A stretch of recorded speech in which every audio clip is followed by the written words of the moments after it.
Hello friends, मैं अनुराधा सिंह और स्वागत है आपका मेरे चैनल पे। आज हम लोग सोल्व करने जा रहे हैं एक्सरसाइज 3.4 जो है इसके एग्जांपल्स। इससे पहले एक्सरसाइज 3.3 में हम लोग प्रतिस्थापन विधि से सवालों को सोल्व करना सीख चुके हैं। एक्सरसाइज 3.4 में हम लोग विलोपन विधि सीखेंगे जो बिल्कुल नई है, पर इसके जो एग्जाम्पल्स हैं सबसे पहले उनको लगाने जा रहे हैं। इसके जो एग्जाम्पल्स हैं उसमें क्या है, कोई भी ऐसा एग्जाम्पल नहीं है जो बिल्कुल सिंपल हो या फिर जिसमें केवल दो इक्वेशंस दी गई हो और हमें केवल सवाल को सॉल्व करना हो। इसीलिए मैं अपनी तरफ से दो एग्जाम्पल लगवा दे रही हूँ ताकि आप लोगों को समझने में आसानी रहे। सबसे पहला एग्जाम्पल हमारा ये है, x माइनस वाई बराबर 3 और x प्लस 2y बराबर 5। इसे हम इक्वेशन नंबर 1 मान लेते हैं और इसे इक्वेशन नंबर। इससे पहले जो हमने विधि सीखी थी प्रतिस्थापन विधि, उसमें हम लोग क्या करते थे, किसी भी एक समीकरण से मान निकालते थे x का या y का और उसको दूसरी समीकरण में रखते थे, उसे कहते थे प्रतिस्थापन। ताकि हम एक जो वैल्यू है उसका मान निकालकर दूसरे में प्रतिस्थापित करते थे। अब जो हम सीखने जा रहे हैं उस विधि का नाम है विलोपन विधि। विलोपन विधि का मतलब ये है कि हम किसी भी एक को x या y को इसमें से विलोप कर देंगे या फिर खत्म कर देंगे। x या y किसी भी एक को जब खत्म कर देंगे तो दूसरे की हम वैल्यू आसानी से निकाल पाएंगे। अब हम यहाँ पर देख रहे हैं सबसे पहले कि जो पहली समीकरण हमारी है ये है x माइनस के y बराबर 3 और दूसरी समीकरण हमारी है x प्लस के 2y बराबर 5। ये हमें दो समीकरणें दी गई हैं। अगर हमें यहाँ से x को खत्म करना है तो हमें क्या करना होगा, ये हमारा x प्लस है, हमें इसमें से इसे घटाना होगा तो ये हमारा x क्या हो जाएगा, खत्म हो जाएगा। तो हम क्या करेंगे, यहाँ पे लिख देंगे समीकरण एक माइनस समीकरण दो। इसका मतलब ये हुआ कि समीकरण एक में से समीकरण दो को घटाने पर। ठीक है, समीकरण एक हम यहाँ पे लिख ले रहे हैं पहले, x माइनस के y बराबर 3। समीकरण दो हमारी क्या है, x प्लस के 2y बराबर 5। क्योंकि हम दोनों समीकरणों को घटा रहे हैं तो घटाने पर क्या होगा, जो भी समीकरण हमारी नीचे लिखी रहेगी उसका जो निशान है वो बदल जाएंगे सब। ये हमारा प्लस है तो ये हो जाएगा माइनस, ये प्लस है तो ये हो जाएगा माइनस, ये प्लस का नंबर है तो ये भी हो जाएगा माइनस। अब हम देख रहे हैं यहाँ कि x से x को हम कैंसिल कर सकते हैं। माइनस के y और माइनस के 2y कितना हो गया हमारा, माइनस के 3y। यहाँ हम माइनस के 5 में से 3 घटाते हैं तो हमारा क्या बचेगा, माइनस के 2। उसके बाद हम क्या करते हैं, माइनस से माइनस हमारा क्या हो गया, कैंसिल हो गया। y बराबर हो गया है हमारा 2/3। ये हमारा y का मान आ गया। उसके बाद हम क्या करेंगे, y के इस मान को समीकरण एक या समीकरण दो दोनों में से किसी भी एक समीकरण में रख देंगे और अपना x का मान निकाल लेंगे। तो हम लोग यहाँ पर लिख ले रहे हैं कि y का मान समीकरण एक में रखने पर, y का मान समीकरण एक में रखने पर मैं समीकरण एक को फिर से यहाँ पे लिख दे रही हूँ ताकि जो वैल्यू है उसको रखने में आसानी हो। x माइनस वाई का मान हमारा कितना था, 2/3 और बराबर 3। ये हो गया। अब हम लोग क्या करेंगे, x को लेफ्ट साइड पे रहने देंगे।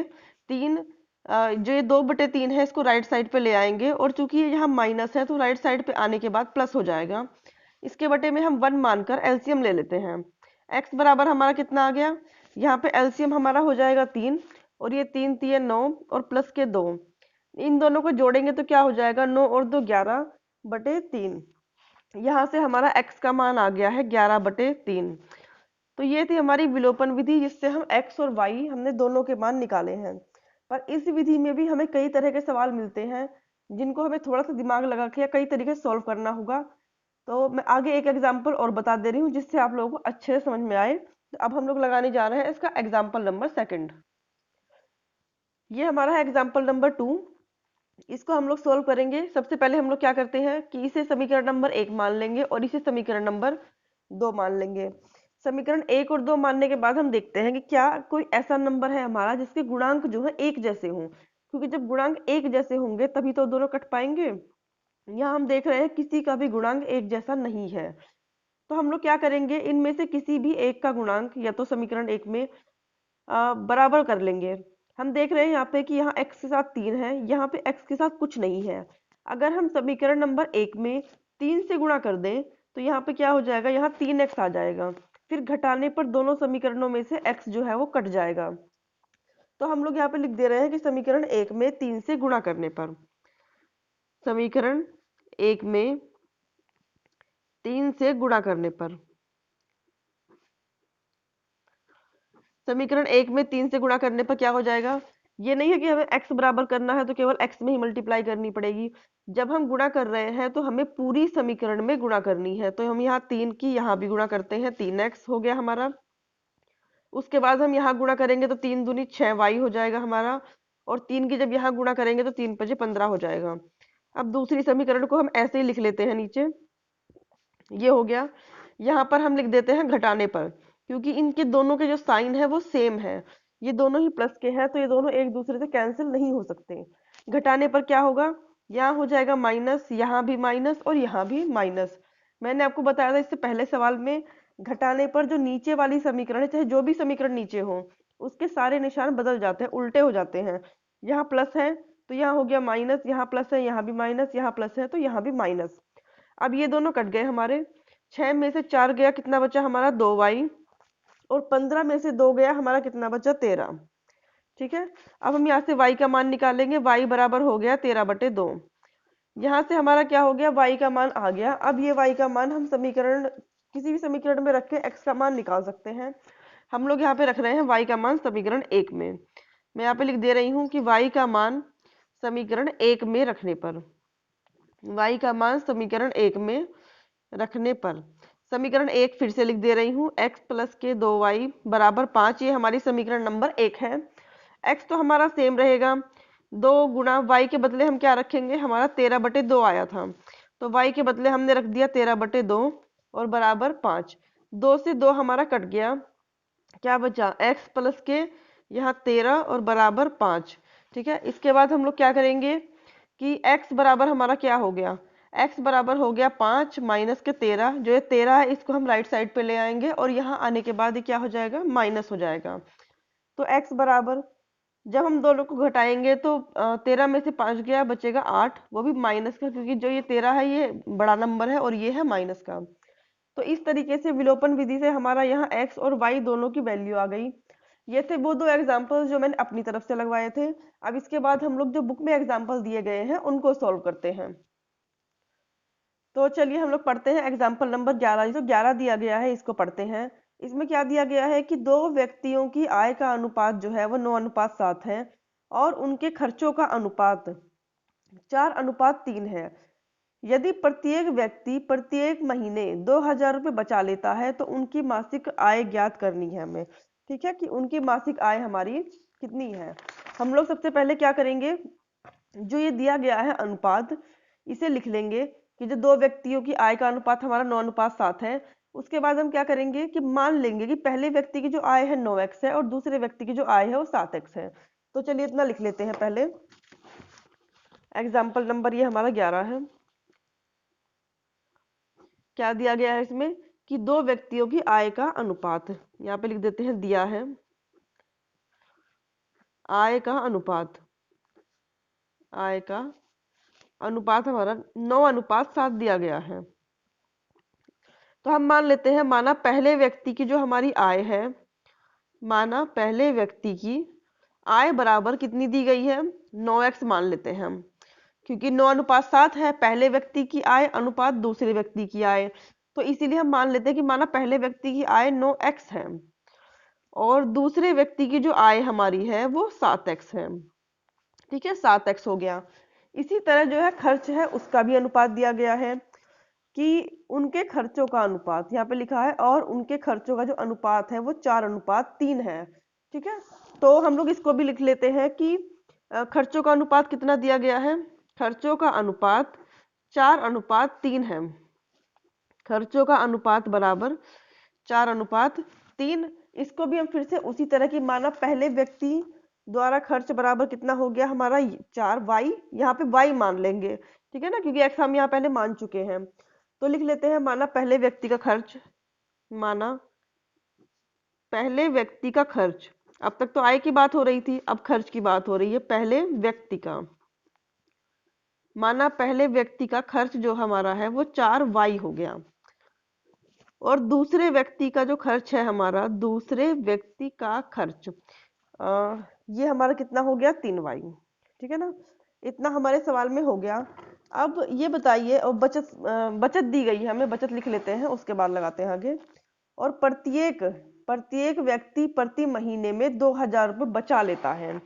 तो प्रत्येक व्यक्ति की जो हमारी बचत है वो कितनी हो गई, 2000 रुपये। तो यहाँ पे लिख देते हैं प्रत्येक व्यक्ति की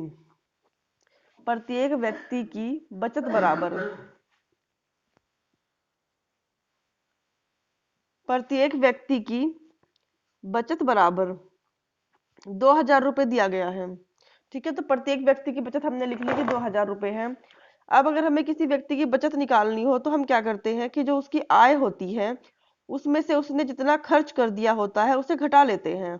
अगर जितना वो कमाता है उसमें से उसके खर्च को घटा लें तो उसकी बचत आ जाती है। ठीक है ना, तो हम इस चीज को दोनों व्यक्तियों के लिए लिखेंगे। पहले व्यक्ति की हमने आय मानी थी 9x और वो खर्च करता है 4y, तो उसकी बचत कितनी होगी, 9x माइनस के 4y। दूसरा व्यक्ति हमारा जो है वो उसकी आय है 7x और वो खर्च करता है 3y, तो उसकी बचत कितनी हो जाएगी, 7x माइनस के 3y। तो चलिए लिख लेते हैं यहाँ पर कि पहले व्यक्ति के लिए, ऐसे लिख लेते हैं कि पहले व्यक्ति के लिए, पहले व्यक्ति के लिए, ठीक है ना, पहले व्यक्ति के लिए क्या हो जाएगा, उसकी जो आय है वो 9x है, 9x माइनस के उसका जो खर्च है वो 4y है। तो बचत कितनी बताई गई है कि बचत है प्रत्येक व्यक्ति की 2000 रुपये, तो हमने यहाँ पे लिख लिया 2000। उसके बाद लिखते हैं दूसरे व्यक्ति के लिए, दूसरे व्यक्ति के लिए। तो दूसरे व्यक्ति की जो हमारी आय है वो कितनी दी गई है, दूसरे व्यक्ति की आय हमने मानी थी 7x और उसका खर्च था 3y, तो 7x माइनस के 3y बराबर कितना हो गया हमारा, 2000। ये हमारे पास जो है दो समीकरणें बन चुकी है, समीकरण नंबर 1 और समीकरण नंबर 2।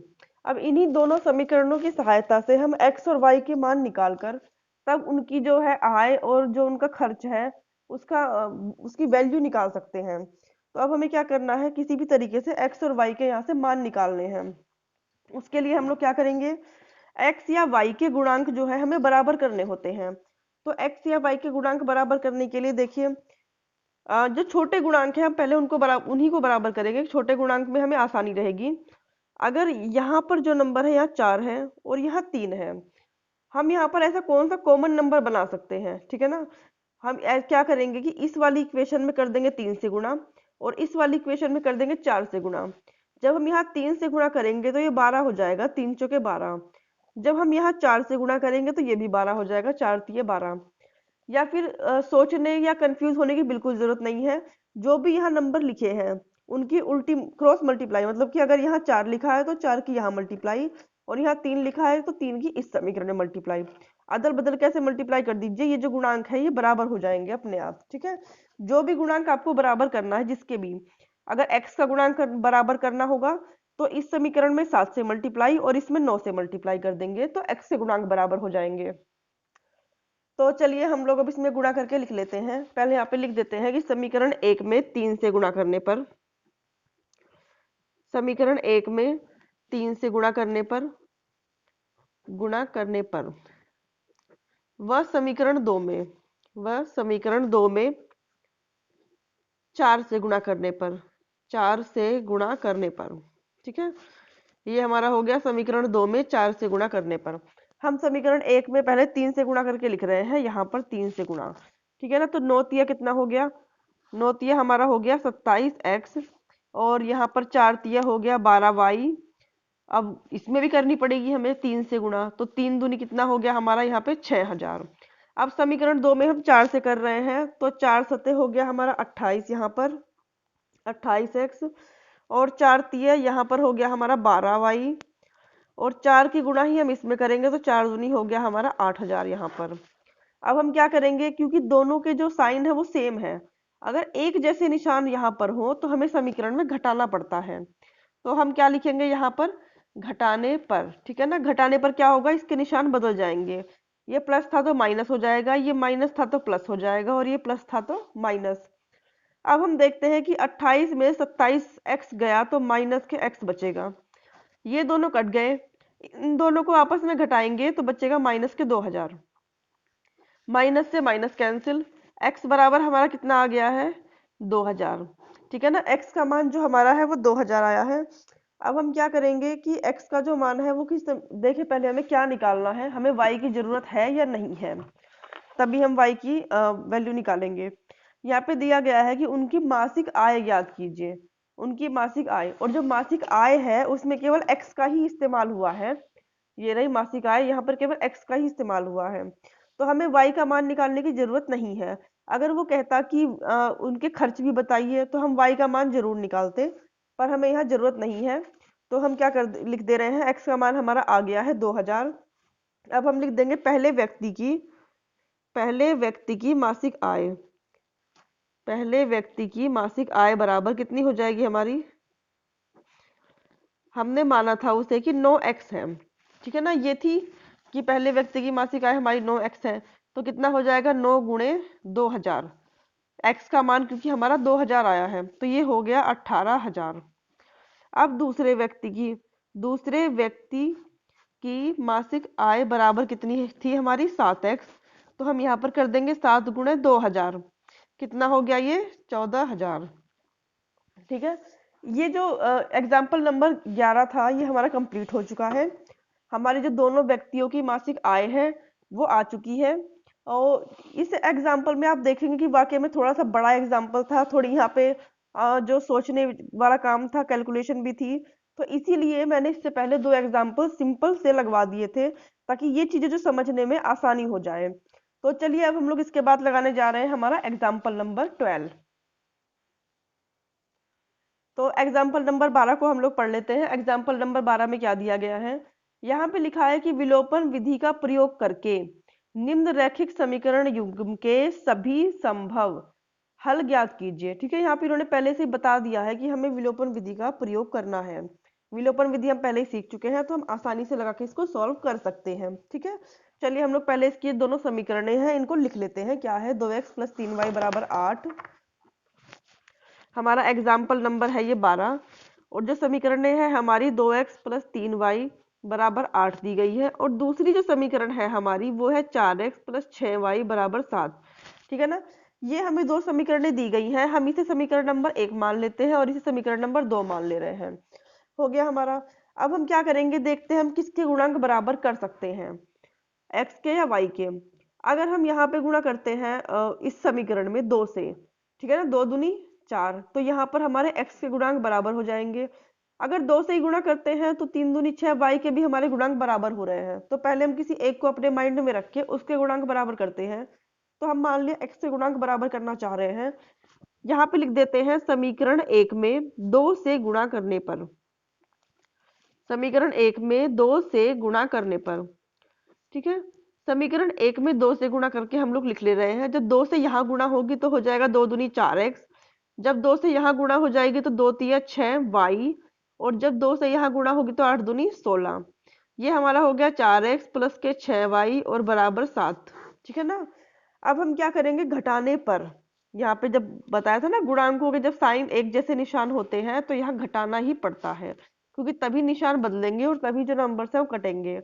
तो घटाने पर ये प्लस है, यहाँ माइनस हो जाएगा, यहाँ भी माइनस और यहाँ भी माइनस।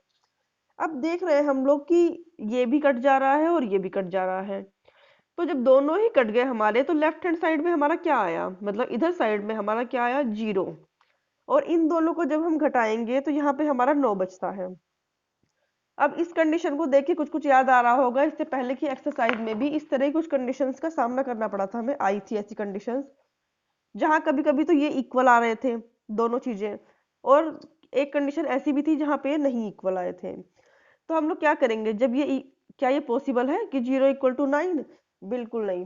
तो हम लोग क्या लिखेंगे यहाँ पे, जो कि असत्य है, कि 0 = 9 जो है वो असत्य है, यह असत्य है।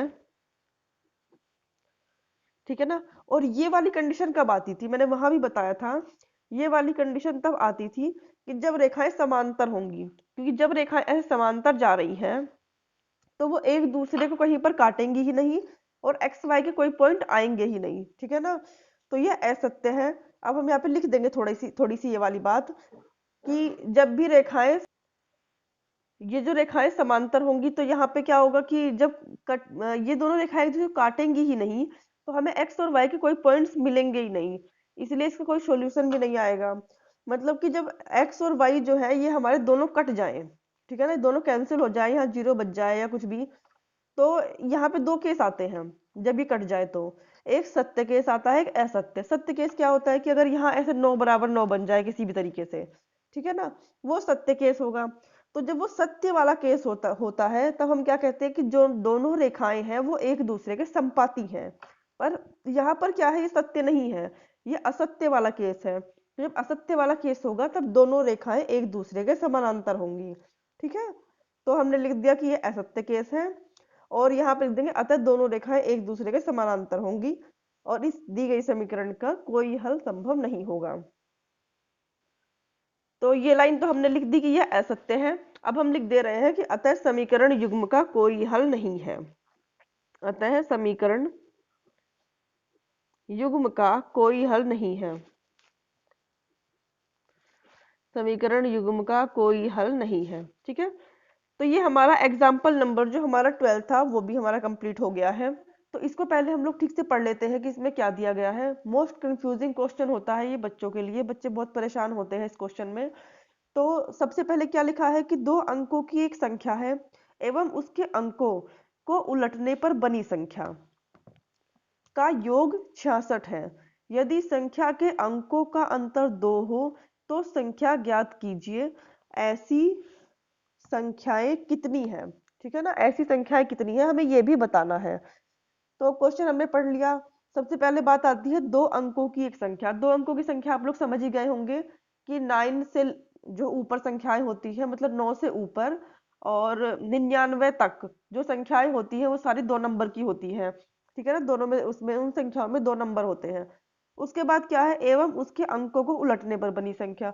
अंकों को उलटने पर संख्या कैसे बनती है, चलिए मैं अब बता दे रही हूँ आप लोगों को। एग्जाम्पल नंबर क्या है हमारा, ये 13 है, ठीक है। Example number 13। सबसे पहले क्या करते हैं, मान लो कोई संख्या ऐसे लिखी है 45। तो ये हमारी कोई 2 नंबर की संख्या है, इसमें 2 नंबर से एक 4 है और एक 5 है। उसके बाद इस संख्या के अंकों को उलटने पर कैसी संख्या बनेगी। उलटने पर मतलब कि अगर हम संख्या को पढ़ते हैं तो ये इकाई होता है और ये दहाई होता है। तो इकाई और दहाई का जो स्थान है हम उसको बदल देते हैं। ये दहाई यहाँ आ गई, ओ सॉरी, ये जो इकाई है वो यहाँ आ गई और जो दहाई है यहाँ आ गई। तो पलटने पर हमारी ये संख्या बनेगी। और संख्या के अंकों को पलटने का मतलब भी यही होता है। जब कहेंगे संख्या के अंकों को पलटने की बात आती है तो उसका मतलब ये होता है, ठीक है।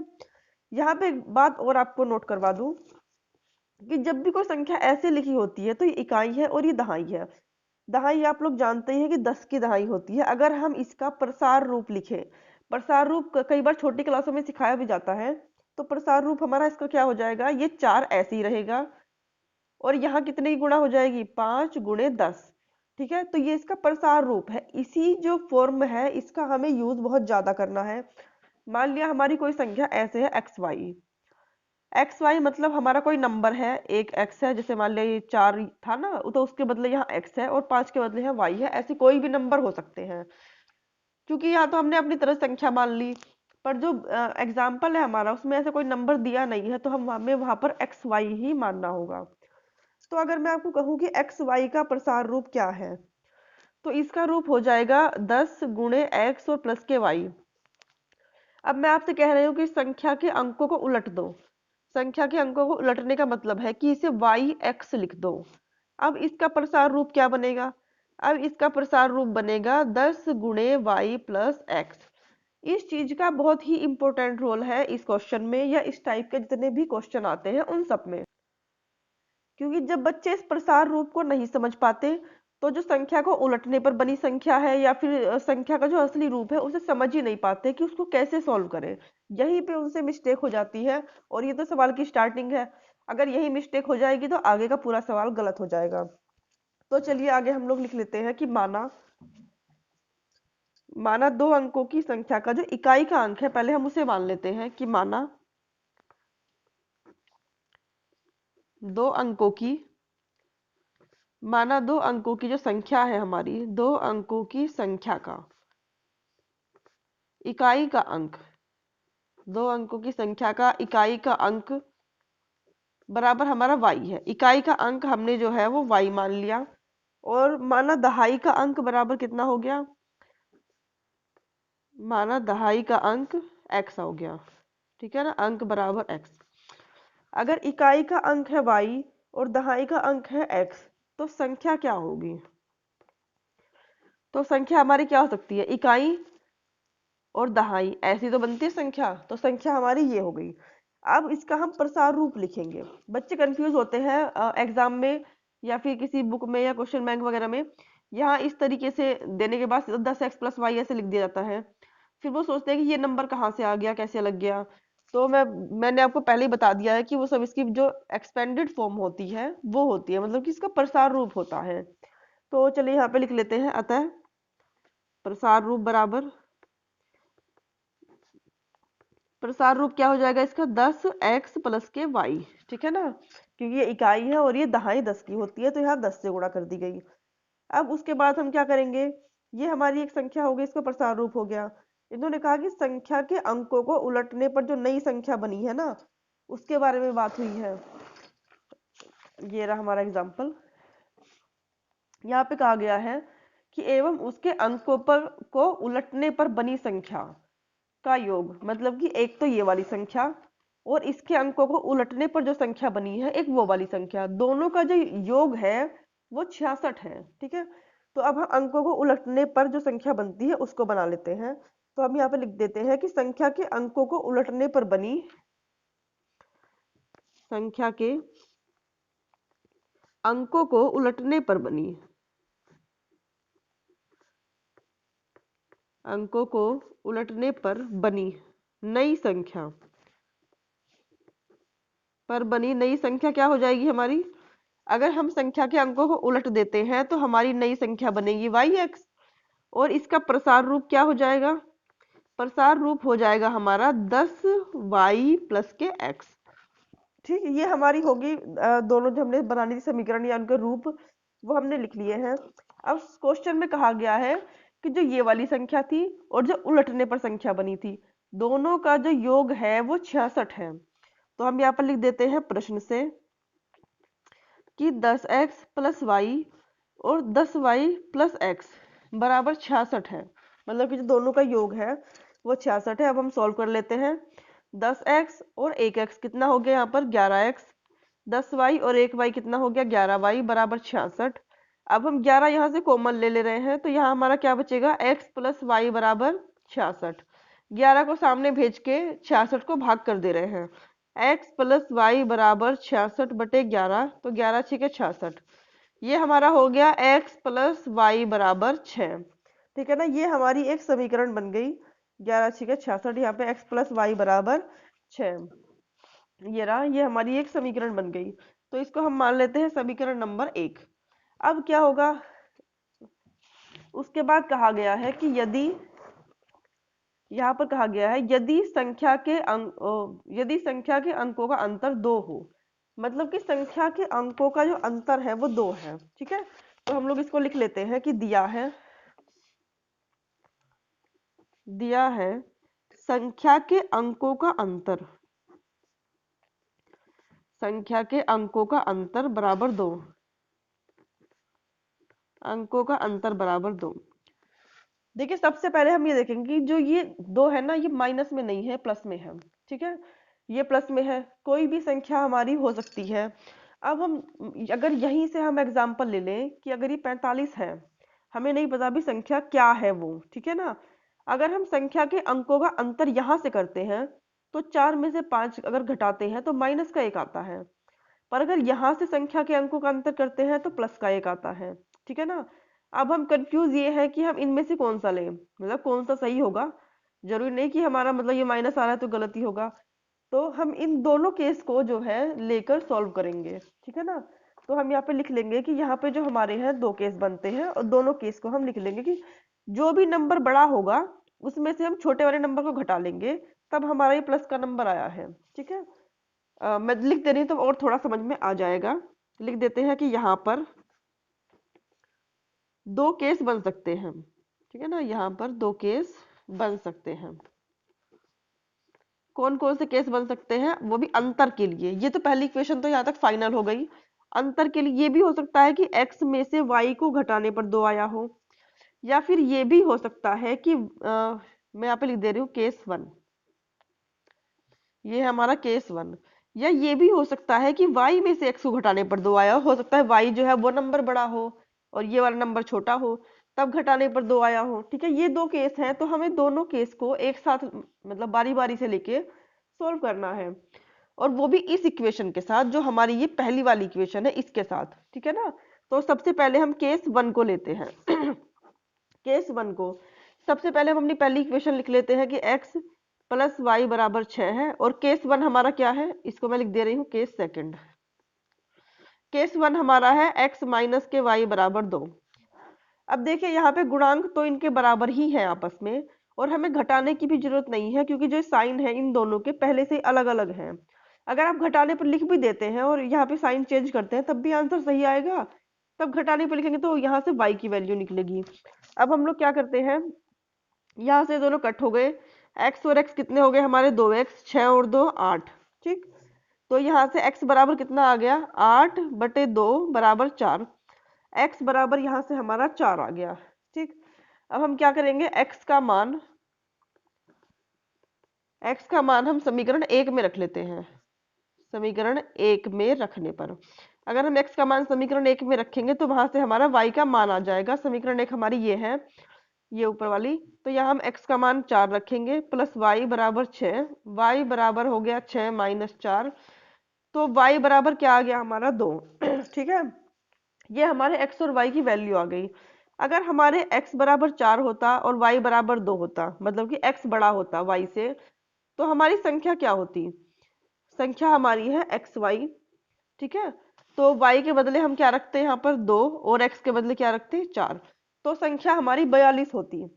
अब हम क्या कर रहे हैं, अब हम अपना सेकंड केस ले रहे हैं। सेकंड केस में क्या है कि y माइनस एक्स बराबर 2 है, या फिर हम इस इक्वेशन को ऐसे भी लिख सकते हैं शॉर्ट रूप में, माइनस के x प्लस के y बराबर 2। ठीक है ना, आप ऐसे भी लिख सकते हैं, इसे सॉल्व करने में आसानी रहेगी। अब हम जो है इसका केस सेकंड लेकर सॉल्व कर रहे हैं। मैं यहाँ पे लिख दे रही हूँ केस सेकंड। ठीक है, तो सबसे पहले मैं अपनी पहली इक्वेशन जो हमारी थी x plus y equal to 6, इसे लिख दे रही हूँ। x प्लस वाई बराबर हो गया 6, तो पहली इक्वेशन हमने लिख ली है, x प्लस वाई बराबर हमारी 6 है। और जो हमारा सेकंड केस वाली इक्वेशन है वो क्या है, माइनस के y, ये रही माइनस के सॉरी माइनस के x और प्लस के y बराबर 2। माइनस के x और प्लस के y बराबर 2। ठीक है ना, ये हो गई हमारी दूसरी इक्वेशन। अब हम क्या करेंगे, दोनों को सॉल्व करेंगे। हम यहाँ भी देख रहे हैं कि हमें घटाने उठाने की कोई जरूरत नहीं है क्योंकि x से x जो है वो कैंसिल हो रहा है। यहाँ पर कितना बचा, 2y। 6 में से 2 गए, हमारे कितने बच्चे, सॉरी 6 और 2 हमारे कितने हो गए, 8। तो y बराबर कितना हो गया, 8/2 बराबर 4। y बराबर हमारा आ गया है 4। अब हमें x का मान निकालना है, तो हम यहाँ पे लिख दे रही हूँ कि y का मान समीकरण 1 में रखने पर, y का मान समीकरण 1 में रखने पर, समीकरण 1 हमारी ये रही। यहाँ पे x तो ऐसे ही रहेगा और y का मान 4 बराबर 6। x बराबर कितना हो गया, 6 माइनस के 4, और x बराबर हो गया हमारा 2। ठीक है, x बराबर हमारा 2 हो गया। अगर हमारा x की वैल्यू 2 और y की वैल्यू 4 होती तो हमारी संख्या क्या बनती, तो हमारी संख्या क्या थी यहाँ पर, एक्स वाई, मतलब कि x के बदले हम लिखेंगे 2 और y के बदले 4। तो ये जो है हमारी दोनों संख्याएं सॉल्व हो गई, मतलब दो संख्याएं आ गई हैं। इसमें कहा भी गया था कि सभी संभव मान जो है उनको हमें बताना है। देखिए यहाँ पे लिखा है कि ऐसी ऐसी ऐसी संख्याएं कितनी है। ठीक है ना, ऐसी संख्याएं कितनी है, तो ऐसी दो संख्याएं हैं। ठीक है, तो ये जो हमारा एग्जाम्पल नंबर 13 है ये भी हमारा सॉल्व हो गया है।